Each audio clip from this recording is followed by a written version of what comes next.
हनुमान् श्रीपदो वायुपुत्रो रुद्रो नघोजरः अमृत्यवीरवीरश्च ग्रामवासो जनाश्रयः धनदो निर्गुणः शूरो वीरो निधिपतिर्मुनिः पिङ्गाक्षो वरदो वाग्मी सीताशोकविनाशकः शिवः शर्वत्परो व्यक्तो व्यक्तो धराधरः पिङ्गकेशः पिङ्गरोमा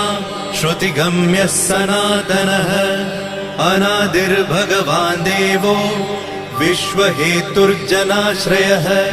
आरोग्यकर्ता विश्वेशो विश्वनाथो हरीश्वरः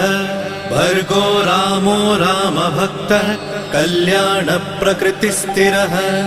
विश्वम्भरो विश्वमूर्तिर्विश्वरूपो